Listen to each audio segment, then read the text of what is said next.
right. Good morning, everyone. How are you?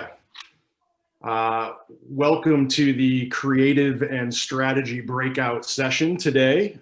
It's really nice to have all of you here. My name is Craig Conrad, and I'll be moderating today's panel. I am currently the president of Donor Advertising, which is an 84-year-old ad agency headquartered in Detroit.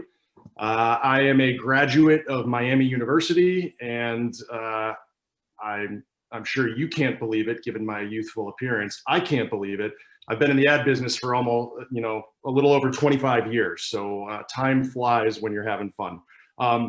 But enough about me. Let's introduce you to our panelists, who are some of the best and brightest in the ad business. I'm going to start by introducing Alima Trapp. She is Senior Vice President, Brand Strategist at Donor. Jeff Cruz is the Chief Creative Officer at MRM Detroit. Chris Riley is a copywriter at Lumen Technologies. And Bela Kogler leads business development for Armstrong White. Before we kick off our session here, I just wanted to remind everyone we're going to save about 10 or 15 minutes at the end for questions. So as you've been doing with other panels today and so forth, please use the chat function, and we will answer those questions at the end of our session. So without further ado, let's start today's session by introducing you to our panelists and better understanding the journey of how they got to the position that they are today.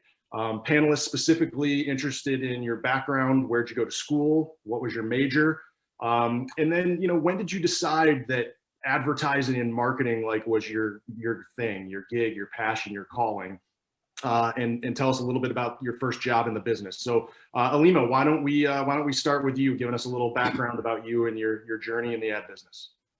Sure. Good morning, early afternoon. I'm Alima Trapp, as Craig said. I am a native Detroiter. I attended Michigan State University for undergrad, majoring in marketing.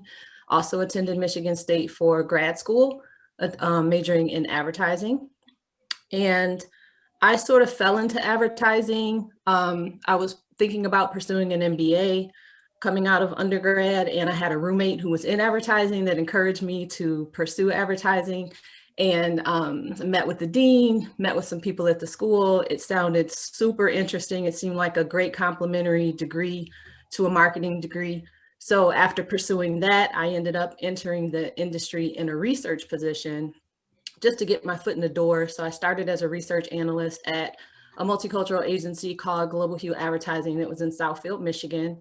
And over the years, as account planning and brand strategy sort of evolved to be more in the forefront in the industry, I organically transitioned from research into strategy. So I've worked across multiple clients from CPG, automotive, retail, QSR, and also multiple agencies on the media side and on the creative side. So currently at Donor, and primary brand right now is McDonald's. And really loving the strategy aspect of things and how it's being elevated in the industry right now. Awesome, great. Michigan State Spartan, love it. Bela, why don't I turn it over to you and tell us a little bit about you and kind of how you got your start, and we're excited to hear more. All right, thanks, Craig, and welcome everybody. My name is Bela Kogler, and I've been in the advertising community for just probably a little bit longer than Craig. He's probably done some things before the advertising thing, so we're like the old guys here. But I started first off, I went to Wayne State University and went in through the business program and advertising program there. And my first job out of college, I worked for a printer in the printing industry, working specifically for ad agencies. They all had dark rooms and mat rooms. And from there, I went and got into the media side of the business, and I worked for Time Inc. for about 18 years on different brands like Southern Living, Coastal Living, Sunset, This Old House, and did more of the experiential side of that. So we did events and got folks to sponsor things and advertise in those publications. And then when magazines started, people stopped reading them, I had to kind of change gears, and I actually am now working at a design studio which is great because we create experiences and brand design. We specialize in CGI and retouching, and a lot of the assets that we create for our clients now end up in the media side of things, or event side, or outdoor side. So the media experience that I have, it has really helped kind of when we're creating these assets to understand how they're going to be used and what stories they're going to tell. So that's my quick Cliff Notes version of my career right now. All right. Awesome. Thanks, Bela. Chris, I know compared to Bela and myself, you haven't been in the industry quite as long, or else you've aged really, really well. So tell us a little bit about yourself and kind of your journey into the ad business. As Craig said, I'm definitely not in the game as long as everybody else here. I'm given that nice little balance of someone that's mid-level, which is good, I think, for students. I'm a copywriter. Originally, when I was younger, graduating from college, I was in more so accounting. I have a degree in marketing and accounting. Long story short, personality didn't really fit the realm of accounting. It wasn't something that I felt was giving me life, but taking it away. Eventually, I decided to reject the full-time offer upon graduation, went 4 months of having no job to focus on building a website. And then eventually I got into Weber Shandwick, which is a public relations agency. And I was there for a while. Budgets are supreme in advertising. When they couldn't, increase it, I was able to go to MRM, and I actually worked under Jeff, which was fun. So years ago, and ever since then, I've just been trying to keep learning from, past things and moving forward and just continue to grind. So. Right. Yeah, I'd say the starting salaries probably with accounting and advertising are just slightly different, right? Oh, slightly. Just a little bit. Just a little, but worth it. I feel like, having the happiness in the long journey was definitely worth it. Awesome. So 4 months to a lifetime is nothing. There you go. There you go. I love it. Thanks, Chris. And last but certainly not least, Mr. Cruz, why don't you tell us a little bit about yourself, kind of how you got your start, and what you're doing today in the business. Will do.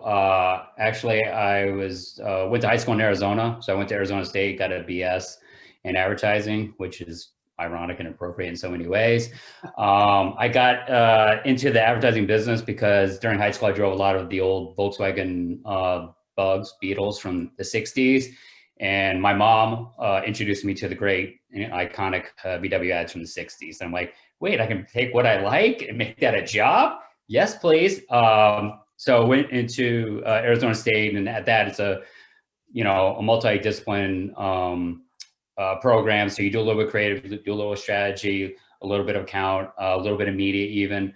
But then took a little bit of a detour because I'm also a big sports fan, and I thought I wanted to work in sports. So I worked in minor league basketball for a season in Yakima, Washington. Yeah. But I'm a big believer in you got to put yourself out there, and I needed to scratch that itch and see if I want to do that. And after a year of being told I could be easily replaced and making no money, I'm like, you know what? I think I'm gonna go back into advertising and maybe make a little more money. So headed back to Phoenix, worked there for a few years and bounced and worked my way up through different agencies. But despite Phoenix being a pretty big city, it's a small ad market. Its proximity to LA is just, it's undoing. So I knew I needed, if I wanted to really make a go at this, kind of leave Phoenix. So I interviewed in Detroit. My first time in Detroit in Michigan was when I interviewed. My second time is when the wheels landed when I moved here. George Castrellis actually is one of the people who hire me. So while I am a Arizona State alum, I have strong ties to Michigan State because I helped create a memorial scholarship in his name. So go green. And then just, worked my way up through the channels that delivered at Detroit, eventually bounced to a design firm, VSA Partners in Chicago, and split my time between Chicago and Detroit. And then, you make sure you keep all those bridges healthy as well. And Tammy Harms, who's the president of MRM, reached out looking for a new creative partner. And we'll talk about it later, I'm sure, you always take the conversation. And I took the conversation, made a passionate pitch. And, you know, if you read my bio and you heard what Craig's intro, I am now the chief creative at MRM. So that was, again, a Cliff Notes version of the Jeff Cruz journey. Yeah, no, I love it. And everybody has a little bit of a different path and a little bit of a different journey, but ultimately all of our panelists have arrived here and have found great success in the business. So I want to understand a little bit more about the day-to-day and your role within your agencies and so forth. So Alima, you know, brand strategist, cool title, vague title. What exactly does a brand strategist do? Brand strategy is a very wide discipline. A lot of it depends on the clients or you're servicing, or if you're in a new business position. Depending on what client you service, you could lean more to the science side of things, or you could lean more to the art side of things. But ultimately, you are serving as a connector, both internally and externally. You're a connector to the different departments in the agency in terms of creative and account, but you're also a connector to culture and the consumer. So your job is to always keep a pulse on what's happening in the world, what's happening with the consumer and the target audience, what's happening with opportunities for the company and clients you service, or the competition that they're, you know, competing against, but also taking in all that information and connecting the dots so that you can hopefully inspire creative, or at least give them a path to be inspired to create content and work. And you're really serving as a partner to them, but you also have to be mindful that you have to be a partner to account, which has a very different agenda usually than the creative side, but you have to be sort of a balancer of that to make sure you're serving the business needs and also serving the creative needs. So you're sort of a connector of all things. Every day is different, you know, and I think one of the things about it is staying curious, and you're basically always on, especially with the environment we're in now. It's just staying engaged and keeping a pulse on how quickly things change, so you can monitor opportunities for both your internal partners as well as your external partners. Awesome. And as the one guy on the panel who came up through the account ranks, you know, I can tell you, yeah, what Alima didn't say is sometimes we can be a wet blanket, but you know, it's all in the best interest of the agency and of the client. But all about balance. That's right, exactly. It's a balance. So, you know, Alima, you talked about kind of the art and the science, and when you have done your research, you've poured through the data, you have your finger on the pulse of culture, and you've arrived at that like unique aha insight that you're like, wow, this could really lead to something. How do you share that with your creative counterparts in a way that is understandable, but most importantly is inspiring? Yeah, and that's always the struggle, you know, because every creative is different. And I feel like, me personally, one of the things that I really try to do is partner with that creative team throughout the process to understand what inspires them. Everyone takes in information differently.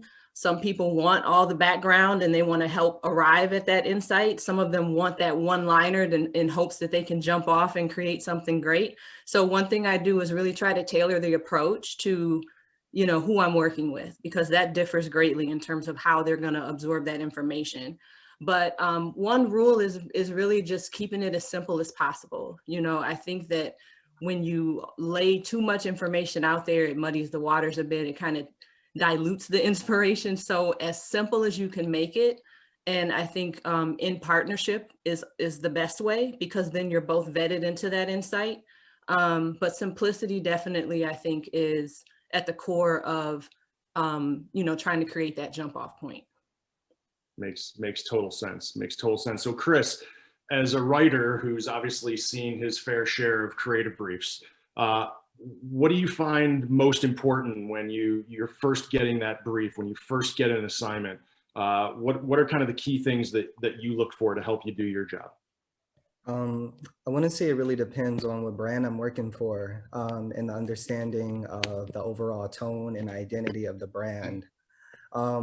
I feel like when you're writing for something more creative, it's one of those where you just want to let your brain go untamed. You just want to swing for the fences and not allow yourself to go in the realm of what you can't. Because if you go forward with I can't, then everything is diluted moving forward.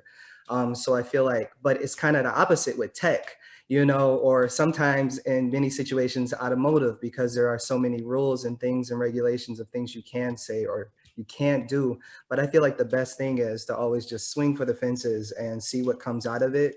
I think it is easier to pull back if you need to pull back, but once you start tunneling in and going a little too technical at first, you may have it harder to like bring it out more later on. Makes sense. Can you recall, an amazing creative brief that you received that was just like, wow, this is the most amazing inspirational thing I've ever received, and what made it so? I want to say there was one, or the lack thereof. So I think my favorite brief was ironically one that caused me the most turmoil. It was one from when I was at Imagination, which was an experiential marketing agency. And I had the opportunity to pull it in right after MRM to work on this 3D projection show that was in Dearborn at the Michigan Central Station, where the brief was literally, we have X amount of dollars, we're buying this Ford station, and we want you guys to come up with something cool. And in essence, that sounds like, ooh, that's easy, you can just easily go for it. But when you think of the stress behind it and then all the technicalities, I think that was the coolest brief, because it pulls you to go into that realm of, you're not only a copywriter now, you're doing jobs way beyond that. You're doing account, you're doing strategy, you're trying to figure out the whys and the hows. So I want to say that was definitely my favorite brief, because it allowed you to just create what you wanted from it. Yeah, that's great. Open-ended, certainly as account folk and so forth, we are programmed to kind of provide detail and give creative and strategists kind of that box within which to play to make sure we're delivering on the client expectations. And I think it's really interesting that one of the best briefs you've ever received was really, really open-ended, that just said, hey, go make something cool. So that's awesome. Bela, tell us a little bit about your role at Armstrong White. Yeah, it's interesting when Craig was just talking about, rolling over the bridges. In this kind of an environment, the advertising space, the best part about it for me is everything changes daily. I mean, we're basically a job shop, but it's interesting because, I wanted to retire at Time Inc. And, that was my dream job, and I'm in another dream job now, but I had no idea that Time Inc. was it's gone. I mean, the company folded because nobody's reading magazines anymore, and they didn't take the cues of like, hey, you got to start building better content. You got to start, managing your social channels and things like that. So, the point is the network that you build while you're going through your career is so important. It never goes away. And I'm leaning on all the media people and all the account people that I worked with on the media side to elevate and get information to help them on the creative side now. So, I think it's important for you guys to understand that, your network is your network. And if you burn a bridge, that bridge is gone pretty much. So you have to really manage, your people. I'm still friends with people I went to college with, and they still throw me a bone or talk to me about opportunities. And it's important. So at the studio, what we do on a daily basis is basically create content and assets. And it's different for different clients. Some of them are social media assets. Some of them are broadcast commercials. Some of them are just CGI animations. But day to day, we work with agencies and direct clients. And we talk to creatives and we talk to strategists, and we try to figure out what story they're trying to tell and what platforms, there might be a few, and how they blend together and move on. So it's really kind of a fun environment, but I had to change direction at no fault of what I was doing. It's just the market changes, and you have to be able to change with it, or you're going to get left behind. So a little bit, and it's fun. Thing you're doing is fun and it's exciting and new, but the change sometimes is not in your, you can't control it. So anyway. Yeah. No, that's really good counsel, and we're going to touch on networking in a little bit, and that's sage advice to make sure that you're keeping an open mind and never burning bridges, because our industry changes quickly, and that's the one constant is change, right?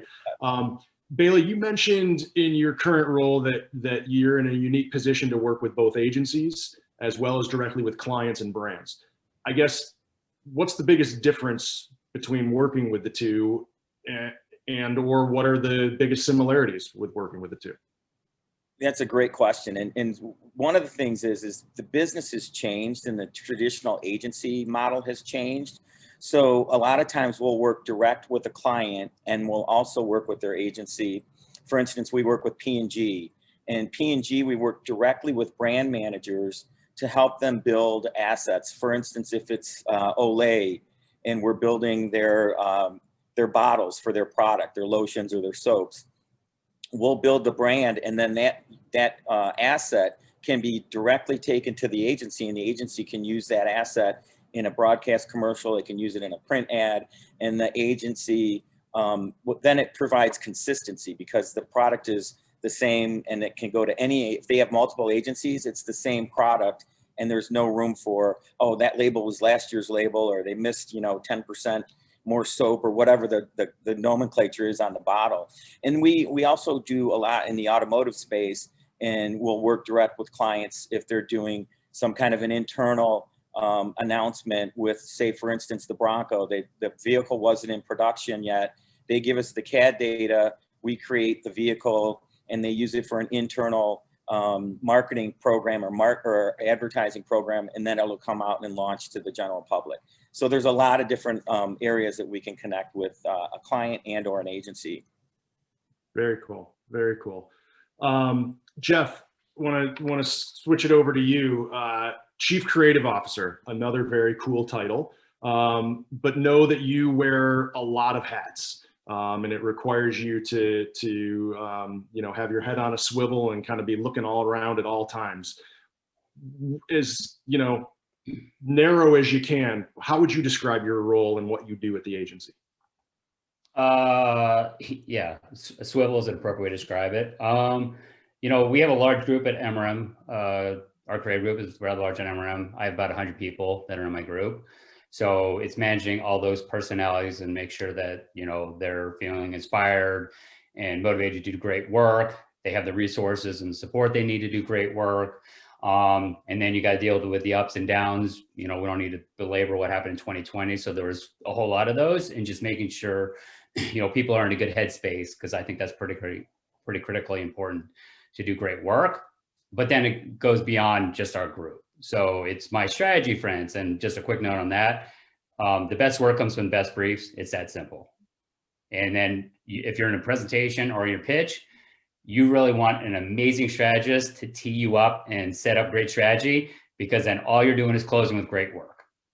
So just quick sidebar on that. But it is really, building those bridges and relationships and being probably the loudest voice about the need for collaboration. Creative is dependent on great briefs from strategists, our account friends to help, kind of know where, hit the beach first, kind of do a little bit of pre-selling, help us at the end of the meeting when we're trying to close and that stuff. So it's keeping all those people feeling like they're engaged and, they're invested in a project. They have skin in the game, for lack of a better phrase. So it's about relationships all day, every day. And on occasion I see some work, but I will tell you, as you kind of go up, it really becomes about managing the people and the culture. Because my point of view is, if you have great culture, that includes great people, that will lead to great work. No, it makes a lot of sense. And so I'd like to dig deeper into that for a minute, if I can. Each one of you in your own way has talked about inspiration and so forth, and how that's so important. And one of your key roles is to inspire your internal creative teams to think big, to dream big, what the art of what's possible. Explain to me a little bit about how you do that, and importantly, how agency culture goes kind of hand in glove with coming up with the best ideas. Is that directed to me first? You want me to go first? Yeah, sorry, Jeff. I was No worries. So it's funny, and I've told this story a couple times. When Tammy first brought me on, one of her first things, like, you should take your entire group out, which was 85, and tell them your creative vision, which is like the most terrifying but exciting thing you can do. And, I went from managing 20 people to managing 85 people. And my biggest thing was, and I had the good fortune of working with a group that it was like family. It was as much family as it was, a collection of talented people. How do I bring that to scale? And while I didn't have my probably full vision, fully fleshed out, one of the things I did in that meeting is I told 85 people, I'm giving you permission to fail. And that's the only way you're going to go from good to great, or pretty good to really good, at the very least, is that you have to feel like you're supported. And I'm a big baseball guy. Anybody knows me, I'm a big baseball guy. You got to swing the bat. A bat on your shoulder does you no good. But you also have to feel like I have permission to swing the bat. Like I'm not, and that doesn't mean you go rogue or do crazy things or go off brief. I want to keep my strategy friends and account friends all happy. But no, if you've got a crazy idea, and crazy is varying degrees depending on who your client is, I'll support that. And I had the good fortune of very early on during my probably first 60, 90 days, we took a crazy idea all the way up to senior executive leadership, GM. I will tell you, it did not sell. The client actually said, I appreciate why you're bringing this room. We're not going to do that. We're going to do that one. But I will tell you, it was very tangible proof that, oh, he means it. Like if it's smart, it's on brief, it's going to drive that brand's business, he will take it in the room. And I did. So I think giving them reason to believe, and then you just got, it's ongoing inspiration. Like I had people who didn't know what CAN was, quite frankly, and MRM. So collecting all the best work from CAN, let's have, a viewing party for that. I send out, have you seen this piece of work? Have you seen that piece of work? And it's not coming from just MRM, certainly, or McCann World Group. I've shown donor work. I've shown, other agency work, because it's like, look what's out in the world. And here's my point of view is why I find it to be inspiring. And that habit, now I have other people doing the same. And that wasn't something that was there before, because obviously, people want to know, oh, that's kind of how it works as well. No, that's awesome, and certainly exciting. One more follow-up question for you, Jeff, because you mentioned the client component, right? So you have to inspire creativity and kind of your people to swing the bat. Clients have a lot on their mind, right? They have a lot of things coming at them. They've got budget restrictions, they've got KPIs and the need to achieve results. They've got multiple target audiences. They've got their internal stakeholders. Sometimes they have shareholders and so forth. You touched on this a little bit with the GM example, but I want to dig a little deeper. How do you inspire clients to see the potential of a big idea, especially when it's out of their comfort zone? Right. I'm a big believer in empathy across the board. And I think all those things you listed about who they're beholden to and stakeholder and the pressures, and the pressure is very, very real for our clients, about sales and hitting their KPIs and all those things. They're very real. I think if you have appreciation and understanding for those, and you say, Hal, how this maybe idea that feels a little crazy or a little bit out there will help them drive those, and hit those goals, that's your best shot. If you just go in there and say, we've got this really cool idea, you're going to fail.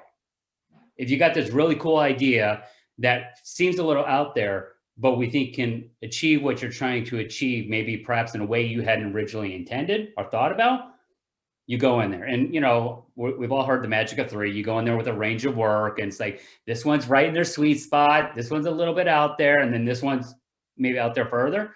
I will tell you, over the 5 years of being at MRM, and we played that series of 3 game, the stuff that used to be the A, the B, and the C, the A's are slowly falling off the table. And what used to be a B is now the A. And you can tell across the board how we've shifted this way. Now we still have work to do, and it's a constant, pursuit of great and, truly award-winning work. But we've got a phrase at MRM that I introduced is find ways to win. And while I want to win awards as much as the next creative guy, I want to win new business. I want to win the hearts and minds of my clients. I want to win the ability to partner, and people believe that I will be a great partner. And by I mean representative of a group of, hundreds of creatives. So I probably more than a long-winded answer than you originally anticipated, but that's kind of how I roll and approach it. No, that's great. I think that's really helpful for the audience to understand. And you know, all of us, we have our internal agency stakeholders and we've got our external client stakeholders, and being able to navigate both of those and provide inspiration and confidence is critically important. I want to shift gears a little bit because each one of you has touched on this topic sort of in your old way, but you know, we've all heard that old adage, who you know is almost as important as what you know. So tell me a little bit about an industry connection, whether it's an alumni association, a mentor program, a professional organization like Adcraft, the one we're here today. How have you benefited from those connections throughout your career, and any advice that you have to our audience today? So Alima, why don't I start it off with you? Yes, I'm a big believer in the power of networking. Every opportunity that I've had throughout my entire ad career has been based on a relationship that I had built or a network that I was a part of. So a big advocate for, you know, reaching out to people, networking with people, staying connected with people. It may not be the first year you know them, it may be 7 years later that they find you and have the perfect opportunity, or, you know, tell you about something that you should pursue. So even as far as my first job being in college was a result of networking. It was like surprisingly someone I went to middle school with, running into them at some odd place and found out that they worked in advertising. And I was this hungry college kid, like, I need a job, you know? So it was them passing on my resume that got me my first job. And then pretty much every position after that was from communicating and networking. So I would heavily encourage everyone to, you know, be a part of as many different groups as possible, whether it's through the Alumni Association, whether it's Adcraft, whether it's, you know, groups on LinkedIn. Don't be afraid to reach out to people and cold call, because it really just takes one yes for someone to take you under their wing, maybe have a conversation with you.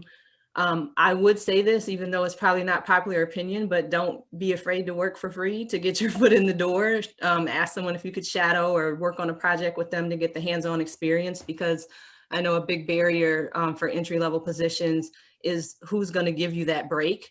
Most people are, oh, you don't have experience. Well, how do you get experience if no one's going to give me that first shot? So I would encourage the networking aspect of things, you know, for you to get that first shot and to get that yes, and to not focus on the people that, you know, aren't saying yes, because it just takes that one yes for you to get your foot in the door. So this industry is it's a niche industry, but it's intertwined even outside of the Midwest. You know, you're only a few people away from the next person. So definitely focus on networking as a big opportunity for you in this industry. That's great advice. Just takes one yes, and aligns with Jeff's comment earlier. You got to swing the bat, right? You're not going to hit the ball unless you swing the bat. Chris, let's switch to you. Talk to me a little bit about you know, connections and relationships and so forth, and how that's been beneficial in your career. I want to say networking is literally one of the most important things that I feel like is often overlooked. I want to say, under being like a decent human being, networking is right up there. I feel like if you're in advertising and you don't have a personality that people necessarily gravitate to, and you find yourself having a hard time with others, I feel like advertising is one of those places where it's just like personality matters. Like, it matters to who you work with, it matters to the client. But networking, that has always been very, very important as far as my journey so far. When I was first getting started, I was at DTE, like I said earlier. Knew it wasn't for me. Asked myself, could I be there 5 years? I told myself, I can't see myself 2 years. I just want to be happy. I want to take a risk. In that time, before that, I was talking to a guy on LinkedIn for at least maybe a couple of months while I was in school, and I first, you know, found out about copywriting. And he would always give me critiques. He showed me how to like start a site. He never filtered himself. Like, he would say like, hey, delete your whole site and start over. Like, it was very important. Then, you know, fast forward, went jobless for 4 months trying to get the site right. And then after looking for a job and finding it very difficult, I reached out to him again. I was like, hey, you know, like when I originally talked to you, I didn't come just for a job. I just wanted your guidance. But I'm wondering if you guys are hiring. He's like, I've been waiting for you to ask me, just forwarded your resume. And then this was Weber Shandwick. And then I started working at Weber Shandwick because he brought it to his boss, and then his boss said, yeah, there's this guy that I think would be good here. And another guy said the same thing. And one guy, which was his boss, I was also talking to, but I didn't know that they were in the same boat. And basically it was like, are you talking about Chris? I got hired the next week. Literally when I came in the interview, it was just a conversation, and that was awesome. Then fast forwarding, you know, when I was an intern and I wanted to move up, but the budget wasn't there at the time. One of my bosses, he said, he was like, you're currently in a building with two other agencies. There's no reason you're gonna come out of this jobless. He was like, just network, talk to people. And it's true, Weber Shandwick was in the same office as MRM. And I saw a lady named Tiffany, who was a chief creative officer, walking by one day. And I was like, hey, what do you do? Blah, blah, blah. And I was like, ooh, I would love to learn more. She invited me in her office. We talked. She introduced me to the other group CDs. We talked. And then I got introduced to Jeff, and we talked. And then eventually, I want to say in less than a month, maybe less than 2 weeks, I started working over there. Networking is so huge, but also just showing that you're passionate about it and knowing that like you can make mistakes but learn from them. I feel like most people make mistakes, and each one has a different mistake, but as long as you're actively on your journey to become not only a better creative or a better in your career, but also just striving to be a better human, people recognize that, and those connections will last you a lifetime. Even something as simple as Adcraft. I got a scholarship from there years ago, so I loved it, and now I'm working there. When I was at Weber Shandwick, there was 2 names left for someone to get hired. And my boss just randomly was like, hey, what do you think about these 2? I was like, I don't know about the other person, but this is a guy, another person I met on LinkedIn that I used to talk to. And I was like, he's a cool guy. He let me come into Leo Burnett and shadow him a little bit. And I got, you know, some insight. And then that ended up getting him the job at Weber Shandwick. So it's like everybody's scratching everybody's back, you know. It's just like, just network, be humble, and just keep grinding. Don't be afraid to ask people questions, but also like people are human, build a connection. Don't, you know, immediately ask people for a job. Like if you ask a stranger for a job, like what's the reason? Like, why are you just randomly asking me for that? But if you're trying to learn about their position, how they got there, their aspirations, and build that relationship, I think it's more willing to turn into something that would definitely help you along your journey. Those are awesome stories and very, very cool. And I mean, again, you know, we'll keep harping on it, but you know, with Alima, it just takes one yes. Jeff, get the bat off the shoulder. You know, Chris, you had the courage to strike up a conversation in an elevator of all things. That's, you know, everybody's always looking at their feet and stuff. You know, you had the courage to strike up that conversation. And to your point, you didn't go right in. You just were seeking to understand and build a relationship and so forth. And you know, look how it turned out for you. So that's amazing. Great stories. Bela, I'm going to conclude the networking and kind of relationship thing with you. You have been such a stalwart and an important part of the advertising community here in Detroit for a number of years. I mean, I remember being a 22-year-old out of college and you know, going to a Tigers game or something with you, or seeing you at a network event or whatever. And you've always just been so passionate about the Detroit advertising community and you know, helping it become successful and really helping put it on the map with the Chicagos, the LAs, the New Yorks, and so forth of the world. Tell me a little bit about your experience there. And again, you touched on this before, but how it's helped you navigate you know, some things with industries and jobs going away into where you are today. Yep, it's great. Thank you. Chris, amazing stories. And Alima, really good stuff. And, you know, I think one of the things is we've all been talking about networking, and everybody has to define what their own network is and what it is going to be useful for you. Right when you start talking about network, it's like, how can I get a job?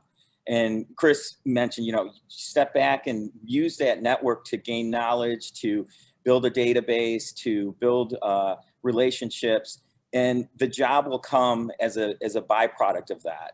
And, you know, Craig was saying, you know, why I've been involved with Adcraft since the start of my advertising career. And it was kind of forced onto me because when I worked at Time Inc., I worked at a magazine called Progressive Farmer. And it was like the redheaded stepchild at Time Inc. It was hard to get meetings. Nobody wanted to talk to the farmer guy, you know. So I joined Adcraft to basically cut down the barriers, because a lot of the people that joined Adcraft were client side, or they were high up executives at an ad agency. I would never get a meeting with them because I was low on the totem pole. I mean, Sports Illustrated was one of our brands. Everybody would talk to the Sports Illustrated guy because he was taking them to the NCAA tournament. He was taking them all these great activities that were part of the job, and they weren't buying the business, but that was just part of how we did our business. And so it really helped me gain knowledge and gain access. And I wasn't selling anything. I was just trying to get in front of people and build those relationships. But Adcraft was such a huge part of my success as in a sales position at Time Inc. And it sounds like a big rah-rah for the club, but it's not. And it's also built some of my best friends in the business I've gained through being involved on a committee with Adcraft or joining some philanthropic cause that we were on together. So it really is a huge part of the community. It's a huge part of giving back. It's a huge part of, you know, building your career by joining not just Adcraft. There's the DMAD, there's other things. And here's the pivot. So when I pivoted because the magazine business went away, I'm now in a creative spot. So now I joined Jeff was the president of, I'm on the D show committee, which is the Adcraft award show for creativity. And I did that because, one, I wanted to learn more about the creative community, but I'm selling a creative brand now at our studio. So now I'm working with the top creative directors in the community, not only in Detroit, but all around the world and around the US. So you pivot with your network as things move you and change. Like Craig said, change is the only constant. So you have to change with it. So it's really important to do that with be it with Adcraft or any of the other organizations that are out there that you can connect with and build your network and create what makes sense for your career and what makes sense for, you know, your environment. So anyway, awesome, good stuff. Great stuff. The questions are starting to pour in, and I want to make sure I have time for that, but I'm going to close with one last question for Jeff. You know, we're talking creative, we're talking strategy. The Super Bowl's 8 days away, right? How can I not talk about the Super Bowl? You know, it's been well documented in the past several days that some perennial heavy hitting traditional Super Bowl advertisers like, you know, Budweiser and Coca-Cola and Hyundai are sitting this one out. In your opinion, good decision or bad decision? It's an interesting question. I think it's dependent on the brand. Like Budweiser is taking a step out, but look at all the articles and the PR they're getting by stepping out after 37 years. So I think Budweiser's probably going to be okay. And we work on some digital stuff, so we know they're doing stuff in and around the Super Bowl. And then Anheuser-Busch as a whole, you know, Bud Light and several other brands are still in the game. It is one, you know, the trickier year. I think each year I've learned not to get my expectations up too high because I don't want to, you know, be disappointed. And plus so many of it, but I'm one of those guys, a lot of spots are getting leaked or shared. I don't watch. I want to watch them in the context of the game when I eat my nachos and drinking my Budweiser or craft beer of choice. So it's definitely a challenging year for sure, just because of, you know, the expectations that go in. It's a high dollar, you know, pay to play opportunity. And then coming off last year, I think everyone's trying to figure out what's the right voice. Can you be funny? Is it okay to be funny? A lot of serious stuff going on, but you know what? Sometimes we want to go towards funny because we just need to, you know, spend 3 hours not thinking about it. So I know I'm not directly answering your question. I mean, if given an opportunity, I would probably take the shot. I would take the shot, and you know, I there's no really right answer to whether to participate. There's probably no really right answer is like what tone you should take, but you know, it's a moment in time, and then you got to think, all right, so Budweiser isn't going to do it, but they're putting that money towards good. Trust me, we can all expect Budweiser is going to do funny or funny stuff.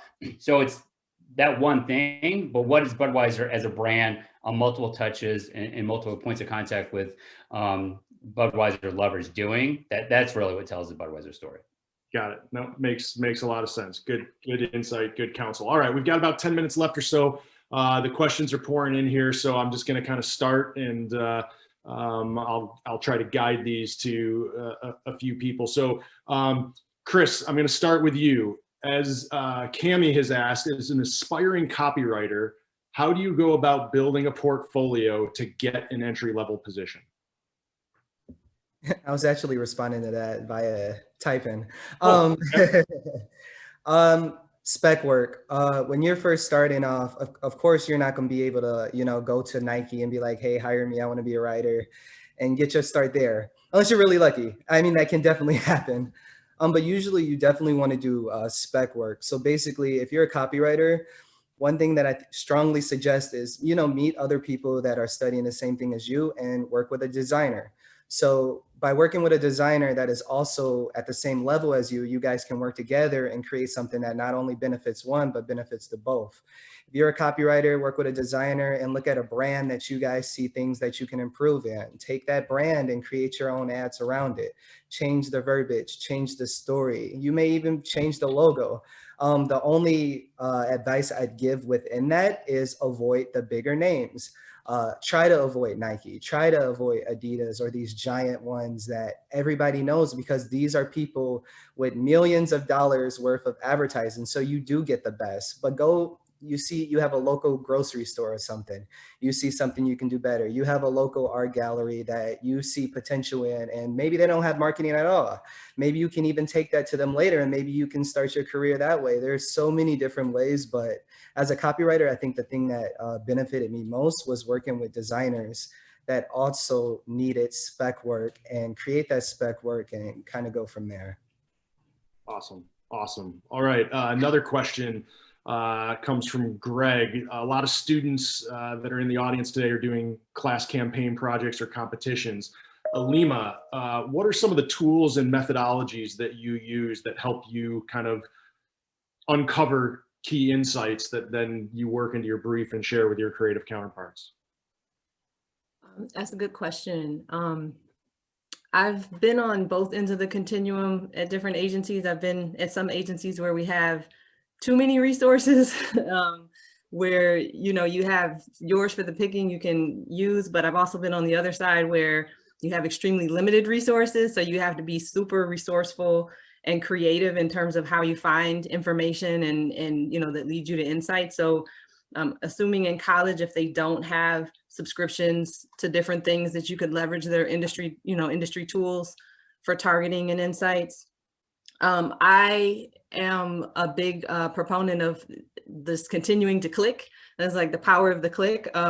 If you do desktop research and you're looking at, articles or case studies, a lot of them have credible research and insights built into them from other sources. So you click one and they may lead you to another one. You click one, they may lead you to another one. And a lot of times they're very credible secondary studies or things that are out there that are free for you to access. It's just a matter of you digging into the things that are secondary and existing. So one suggestion is, just be very deliberate in your desktop research and continue to mine what's out there. Right now, there's tons of free research because of how fast and interesting our environment is in culture and in the world. Another thing is just the power of conversation and people watching. So that's free. And you'd be surprised how many people will talk to you about how they use a brand or why they use a brand or why they won't use a brand. You can strike up conversations with people and consumers and have them talk about their experiences and probably learn more than you would from data points and things that don't have the texture that you might need to find an insight. So the people watching aspect, depending on the brand, observation is very powerful, and it's passive. So you're seeing people in an element where their behavior is real. So you can watch and observe, which is free. But then I would talk to the professors and talk to them about what access you may have as a college student into some of the industry tools like you know, MRI or Nielsen, you know, obviously those are industry tools that have a plethora of data. And as a college student, in many cases, you have logins to those where you can mine those as well to complement, you know, sort of the guerrilla research that you could do on your own. All right. Awesome. Awesome. Awesome. Let's see. One from Anthony. Bela, I'm going to throw this one over to you today. You know, an important aspect of networking is building your personal brand. Talk a little bit about how you've built your personal brand over the course of time and how that's helped you. Sure. One example, I read that question, by the way, it's a good question. When I was in media sales at Time Inc., again, working for Progressive Farmer, GM was one of our sponsors, and we had an event, don't laugh, it was called Corn College. And it was in like the middle of Iowa, and we brought agronomists in to speak to, like, you know, the top farmers in the country. And GM sponsored it, and we did an activation there, and they had a vehicle there, and they supported the event, but nobody wanted to come to it. So I really wanted to have a client or an agency person come to it so they could experience and see the audience that we had. And what I did is I brought my camera and I documented it was a 2-day event. I documented everything. And then I came back and I put it into a booklet that you can go on like Shutterfly or one of those, and you could create. And I did a small booklet that just showcased the event as if they were there. I did pictures of the farmers, the events, all the activations that they had. And I came back and I gave them to the agency and I gave them to the clients. And they said, oh my God, this is the coolest thing. And if I walk into their offices now, that book is sitting on their desk saying this. And they renewed the program after that. So it's thinking, I hate this term, out of the box, but it's trying to again, change the direction or the path. And the next year, the client came to the event. So those are kinds of things that build your own brand. And it helped me because it elevated my presence within the organization internally. And then I got activation through the agency and the client because I did something unique, and they talked about it to other people, other colleagues. And then, you know, it really changed the direction and the dynamics of how I did my promotions after that. So those kinds of things help brand building. Awesome. Awesome. That's great. That's great. Let's see, Jeff, look, being a C-suite individual, we talked about, you got 100 folks in the creative department. You have numerous clients. We're dealing with a unique situation with a global pandemic. Everything that's going on right now in the world and the uncertainty that we face. How are you finding a healthy work-life balance? It's easy for all of us to kind of be tethered to our computer screens and on Zooms, 20 hours a day, 7 days a week. What are you doing to maintain a healthy work-life balance? It's a good question. I think it's an ongoing constant pursuit of trying to find it. I'm not sure if there is true balance. I think you just have to be mindful of when you need to take a time. So I'm a big believer of, like, there's going to be people at their breaking point. They need to tap out, take a knee, and you got to be respectful and mindful. And that's part of my job. I will tell you that I had a GCD that was notorious for not taking any of her PTO. I will tell you now, it took a lot of years and a lot of conversation. She now takes her PTO, and I'm emphatic. If someone's on PTO, they're out. Unless something's absolutely on fire and they're the only ones who got the file because it's sitting on their laptop, you don't talk to them. And I've got GCDs and CDs. Hey, I'm just checking. It's like, I'm sorry, who is this? I don't know who this is, because it can't be Tiffany or Ann because you're on PTO.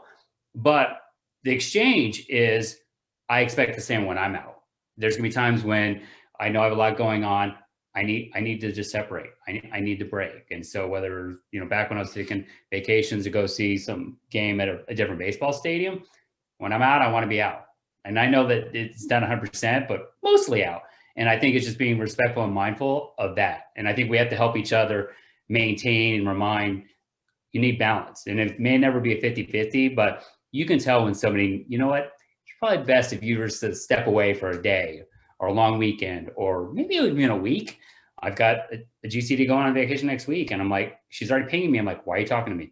Stop talking to me. you want to be away. I'm being respectful of you being away. Got it. Yep, that's a really important thing. You use your time off and find those moments away from the office, whether it's to take a walk in between meetings or to go on actual PTO. That's great advice. Well, look, I am getting notified that we need to wrap this up so all the students can get to their next session. I know there's several questions still in the queue here, so apologize that we didn't get to all of those, but again, just wanted to say thank you so much to our panelists. You guys were amazing and made my job very easy. So thank you to each of you, and to all the students. Thanks so much for the time. You know how to get a hold of us, and we're happy to help in any way we can. So yep. Just one other note. Thank you so much to our panelists and our moderator. And I've captured all of the questions. There's some awesome ones we didn't get to. So we'll shoot those out to the panel, and then we'll send a recap email out to everybody next week with your answers. Yep. Awesome. Thanks, Craig. All right. Thank you. Take care, everybody. Have a great day. Bye-bye.